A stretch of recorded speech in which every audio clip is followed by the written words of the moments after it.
Hello, hello, coucou. Alors, je pense que c'est bon. Je pense que je suis... Je pense que je suis en direct. A priori, c'est bon. Bonjour à tous, en direct de ma voiture, comme un jeudi sur deux. J'espère que vous allez bien. Je vous laisse vous connecter. Je vous laisse arriver tranquillement. On est ensemble pour un quart d'heure, 20 minutes peut-être. Ça va dépendre de vos questions. On va en traiter une ou deux, peut-être deux si on a le temps aujourd'hui. Faites-moi un petit coucou quand vous êtes là. Mettez-moi des petits cœurs, des petits smileys, des petits trucs sympas. Je suis en train de me poser la question. Oui, c'est bon, a priori ça connecte. Allez, super. Bon, bah je me lance et puis de toute façon, ce live comme à chaque fois sera en replay. Vous pourrez le voir. Alors, je suis désolée, il y a une espèce de halo là, lumineux au-dessus de ma tête. Bon, il fait pas beau sur Perpignan. Il y avait du brouillard jusqu'à il y a encore 20 minutes. Donc... Oh, le téléphone tombe, pardon. Bon, c'est pas grave, je l'ai rattrapé. Comment est-ce que vous allez ? Bon, j'espère que... Ouais, normalement comme ça, vous devez... Voilà, c'est bon. Comment est-ce que vous vous sentez ? Comment est-ce que vous allez ? Comment va votre morale ? Aujourd'hui, on va répondre à une question... une question. On va traiter le principe des objectifs. Alors, c'est pas une question qui m'a été posée. C'est juste que depuis lundi, sur les différentes séances de coaching que j'ai pu effectuer, il y en avait beaucoup qui sont liés à un objectif précis. Et donc du coup, comme j'ai passé beaucoup de temps à expliquer à mes clients comment est-ce qu'on décomposait les choses pour un objectif, je me suis dit que ça pourrait être pas mal aussi que je vous fasse un petit live là-dessus. Donc, c'est ce qu'on va faire. Et je vois pas en fait, mais bon, je pense que c'est bon au niveau des réglages. Je demande à chaque fois, mais en fait, je pense qu'il n'y a pas besoin de vérifier. Je pense que c'est ok. A priori, tout est ok. Bon. Donc, les objectifs.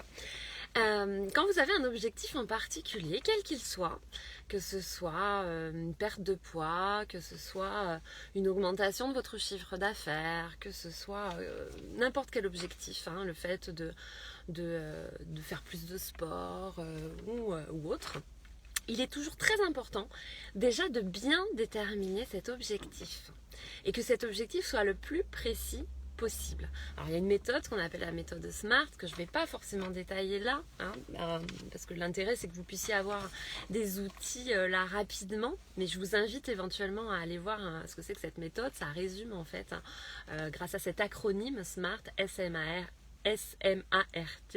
en fait les différentes étapes par lesquelles il faut absolument passer pour avoir l'objectif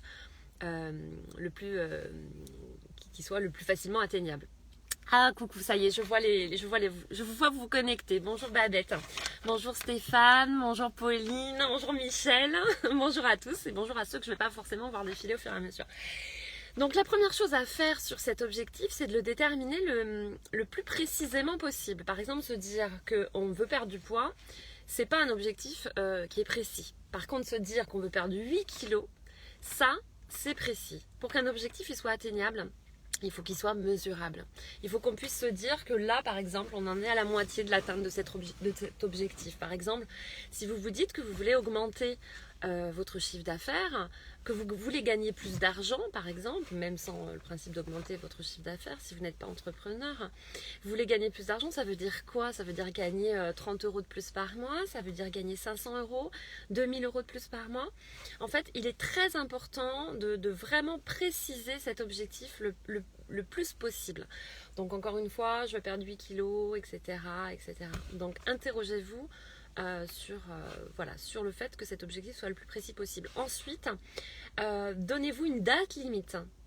C'est-à-dire, vous voulez augmenter votre chiffre d'affaires, vous voulez arriver à 15 000 € de plus à la fin de l'année ? Ou est-ce que c'est dans 6 mois ? Est-ce que c'est dans 3 mois ? C'est très important de donner une date à l'objectif que vous allez vous fixer. Pareil pour les kilos, pareil pour tous les objectifs que vous allez vous fixer. Là, si vous en avez éventuellement en tête, n'hésitez pas à les marquer et puis je vous expliquerai s'ils sont assez précis ou pas. N'hésitez pas à interagir en fait pendant ce live. Et puis si vous le voyez en replay, vous pouvez également marquer que vous le voyez en replay, me poser les questions et moi j'y reviendrai de toute façon, hein, comme je fais à chaque fois, que ce soit par messagerie quand vous m'envoyez des petits messages après les lives, des petits messages très sympas, ou que ce soit en dessous de celui-ci. Donc donnez une date limite. Pourquoi? Parce que cette date limite va vous permettre d'avoir cet objectif. C'est-à-dire que si on se dit, allez, on va prendre le principe des kilos. Comme j'ai pu avoir à plusieurs reprises dans la semaine, je dois perdre 8 kilos avant, alors si je mets le 31 mai, ça va faire un peu juste, hein, mais avant le 31 août par exemple. Donc 8 kilos avant le 31 août, ça vous revient à peu près à combien de kilos par mois, à peu près à combien de grammes par semaine. Même si on sait hein, qu'effectivement dans une perte de poids c'est pas linéaire, c'est se dire l'objectif il est atteignable en tant de mois, en tant de semaines et donc diviser par étape votre objectif. Pourquoi? Parce que vous êtes ici, alors j'ai ce halo qui va gêner mais j'essaie de le mettre comme ça, vous êtes ici, vous devez arriver là ou dans ce sens-là, peut-être c'est mieux, c'est inversé. Et vous n'allez pas y aller directement, vous allez passer par des étapes. Il faut aussi se dire qu'il est possible qu'il y ait des échecs hein, sur votre déroulé pour arriver jusqu'à votre objectif et c'est pas grave. C'est pas grave d'avoir des échecs. C'est pas grave de se dire qu'on va perdre peut-être 2 kilos le premier mois et qu'on va en reprendre un le mois suivant. D'accord? C'est accepter qu'à un moment donné, vous allez avoir sur la route des moments de ralentissement, de stagnation, peut-être même de recul, mais que vous êtes quand même sur la bonne route. Hein. Encore une fois, ne perdez jamais de vue ni votre objectif, ni surtout de là où vous êtes parti. D'accord? C'est important parce que sinon on se décourage très facilement et ce qui va être le plus compliqué, ça va être de garder sa motivation sur la durée. Donc c'est vraiment ça. Pensez vraiment à décortiquer. Et puis, la dernière chose qui va être très très importante, c'est de se récompenser. Alors, on met effectivement des récompenses en rapport avec l'objectif. Hein, évidemment, si votre objectif c'est une perte de poids, on ne se récompense pas avec une soirée raclette avec les copains. Hein, ça va être un petit peu compliqué. Bon, ça ne veut pas dire que c'est impossible de faire une soirée raclette avec des copains. Ça veut juste dire qu'on essaye de mettre des récompenses qui vont dans le bon sens, quoi, qui vont dans le sens de la progression qu'on veut avoir. Par contre, c'est vraiment important. C'est vraiment important ces récompenses parce que ça va vous permettre en fait de garder cette motivation sur le long terme. C'est ce qui va être le plus difficile à maintenir hein, sur l'atteinte d'un objectif parce que vous allez être fatigué, parce que ça va être compliqué, parce qu'encore une fois il va y avoir parfois des échecs et qu'il va vraiment falloir que vous puissiez vous dire que, voilà comme à chaque fois, je me recoiffe pendant les lives, vous me le dites des fois et oui c'est vrai comme je me vois je me recoiffe. Donc ça va vraiment être important de garder ces systèmes de récompense et puis de les hiérarchiser. Ça aussi c'est très important de se dire qu'au départ on a une petite récompense et puis au fur et à mesure de notre progression la récompense est de plus en plus importante, ce qui permet également de maintenir un taux de motivation élevé. Hein, parce qu'effectivement, il y a des objectifs que vous allez vous fixer sur 6 mois, d'autres sur 1 an, d'autres qui vont être un petit peu plus lointains. Et il est très important, encore une fois, l'essentiel va être de garder cette motivation. Donc, le temps, estimer une date limite pour l'atteinte de cet objectif, même si après on ajustera si besoin est. Bien préciser l'objectif, qu'il soit le plus précis possible, hein. Augmenter son chiffre d'affaires, perdre du poids, faire du sport, ça veut rien dire. C'est je me force à faire 3 séances de sport par semaine, je veux perdre tant de kilos, je veux augmenter mon chiffre d'affaires de temps, je veux arrêter de manger de la viande, je veux, etc. etc., etc. Hein, donc on précise vraiment cet objectif. Et puis pourquoi ? Et ça, c'est une des parts également essentielles, pour ne pas dire la plus importante, de votre objectif. Pourquoi est-ce que vous voulez faire ça? Quelle est la raison réelle de l'atteinte de cet objectif et à quelle visée vous voulez le faire? Pourquoi vous voulez perdre du poids? Et qu'est-ce que ça va vous apporter de perdre ce poids? Pourquoi vous voulez augmenter votre chiffre d'affaires? Qu'est-ce que vous allez faire de cette augmentation du chiffre d'affaires, etc., etc., etc. C'est déclinable évidemment à l'infini.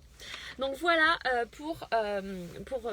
ce petit point sur les objectifs, parce que c'est vrai que c'est le début d'année, hein, c'est toujours comme ça. C'est vrai que on prend souvent des résolutions et c'est très bien. Moi je dis, on peut les prendre à n'importe quel moment de l'année, mais de toute façon, en septembre, en janvier, on sait qu'il y a beaucoup de nouveautés qu'on a envie de mettre en place dans notre vie. Donc, et c'est vrai que je le constate là dans les rendez-vous que je peux avoir en ce moment, où il y a beaucoup d'objectifs qui sont mis en place. Et puis la deuxième chose, ça, parce qu'il y a eu pas mal de questions aussi qui ont été posées dans ce sens-là, mais cette dernière semaine particulièrement, ah coucou Néo, un petit coucou rapide, Miss Sourire, fait tomber le téléphone, Miss Sourire, c'est la deuxième fois du live, désolée, tu vois, tu m'en fais tomber le téléphone. Coucou à toi, merci, bonne journée également Néo. En fait il tient pas du tout mon téléphone, c'est une catastrophe ce live, je suis désolée, pardon, alors là je pense que c'est le live le plus catastrophique que j'ai pu faire de tous les lives. Je pense que j'en suis à 4 ou 5 fois de faire tomber mon téléphone, pardon. Donc la dernière chose que je voulais, pour pas que ce live soit trop long, c'était comment est-ce qu'on fait pour garder sa bonne humeur. Comment? Et la question notamment, c'est Philippe. Coucou Coralie. Philippe me demandait comment est-ce que tu fais pour garder toujours ta bonne humeur. Je vais casser le mythe, mais je ne suis pas toujours de bonne humeur. Ça m'arrive effectivement. Comme je l'ai déjà expliqué. Oui, coucou Marie, oui, freestyle complet aujourd'hui. C'est une catastrophe. Alors là, vraiment, heureusement que je suis en live, parce que si c'était une vidéo, je crois que je la retournerais. Bon, enfin, c'est pas grave, vous me connaissez, je suis imparfaite. Bon.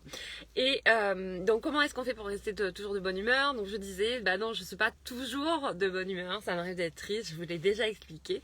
Ça m'arrive d'être en colère, ça m'arrive d'être abattue, je vis des choses difficiles aussi au quotidien.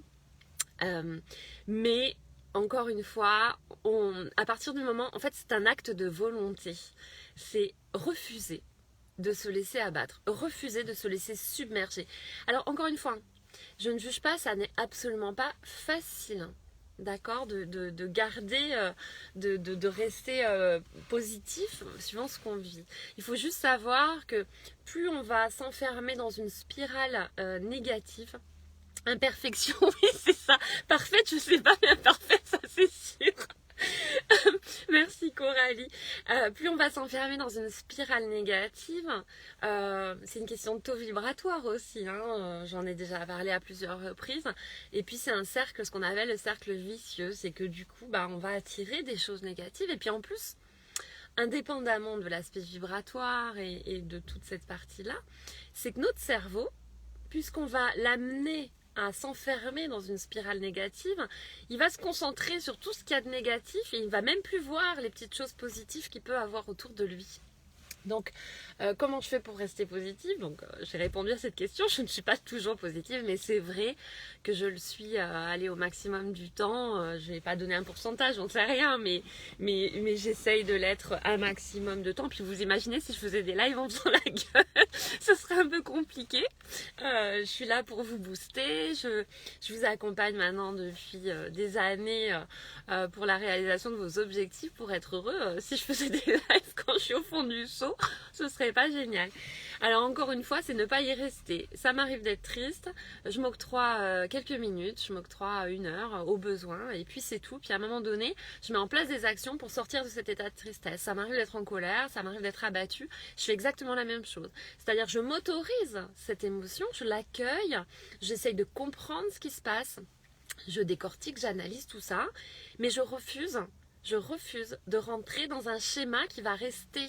Hein, je l'ai expliqué, alors je crois que c'est le dernier live ou l'avant-dernier, je vous parlais des émotions qui peuvent se transformer en sentiments. L'émotion en elle-même, elle dure maximum 90 secondes. C'est après, c'est le petit hamster dans sa roue en fait. C'est tout ce qu'on va se dire, tous les mécanismes de pensée qu'on va avoir qui vont faire que ça va durer et que ça va se transformer en un sentiment. Et le sentiment, c'est plus durable.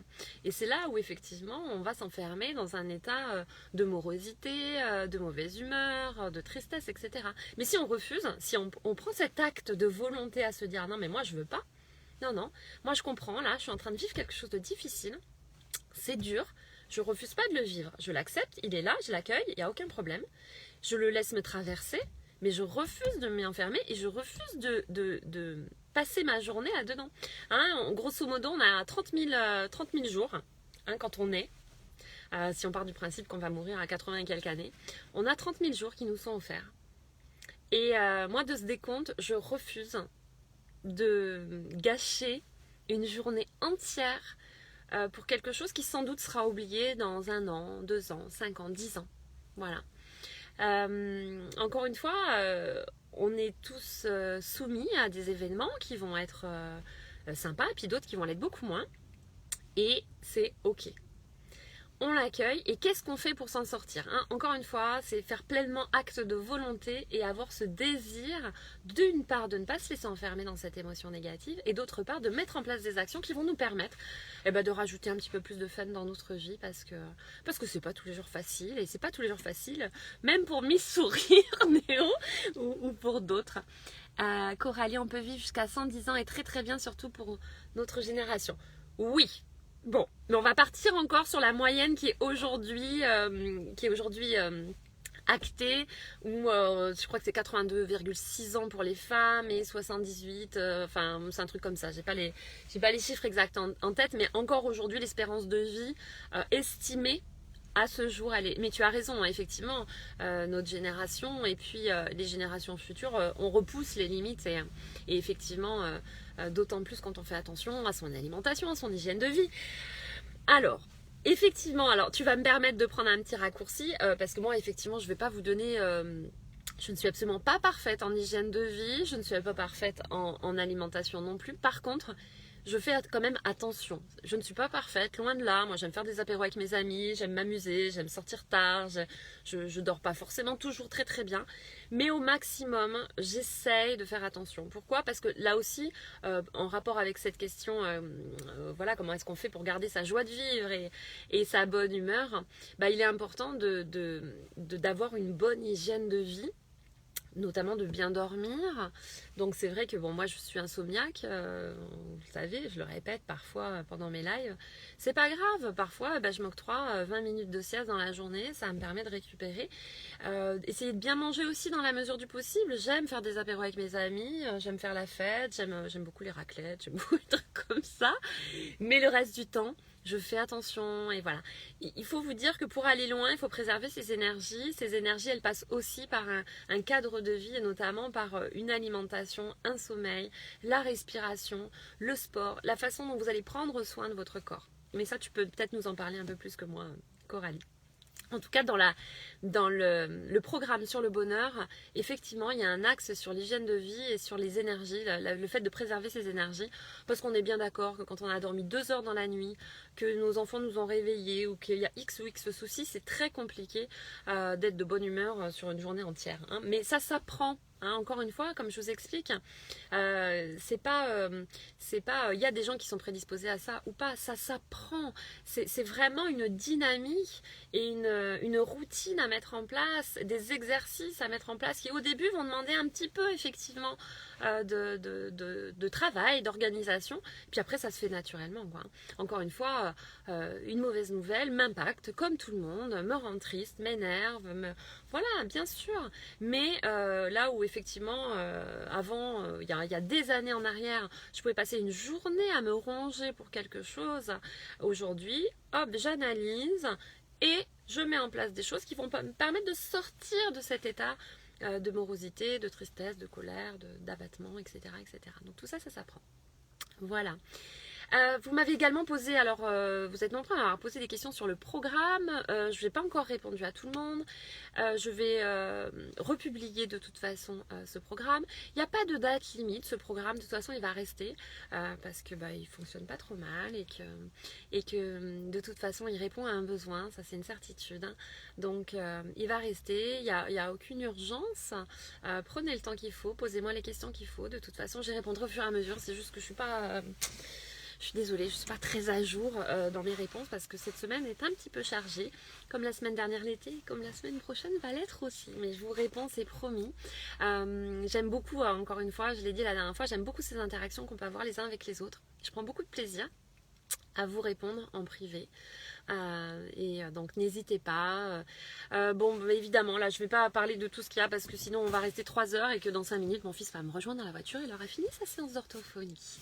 Donc je vais vous souhaiter une bonne journée. Je vais regarder si vous avez des questions, mais je pense pas parce que je les vois en décalé. Non, visiblement vous n'avez pas de questions. Eh bien écoutez, c'est parfait, ça veut dire que tout va bien. Donc je vous souhaite une très très bonne journée et puis je vous dis à jeudi prochain, je ne sais pas à quelle heure, si je peux prévoir l'horaire je vous le dirai, sinon de toute façon ce live est en replay donc on se répondra plus tard, c'est pas grave. Je vous fais des gros bisous, prenez bien soin de vous et puis voilà, vous enfermez pas dans des émotions négatives, on peut vraiment arriver à prendre de la hauteur sur les soucis du quotidien et à mettre en place des actions qui vont nous permettre de transformer ce cercle vicieux en cercle vertueux. Voilà, je vous embrasse bien fort et je vous souhaite une très très belle journée. À bientôt, au revoir.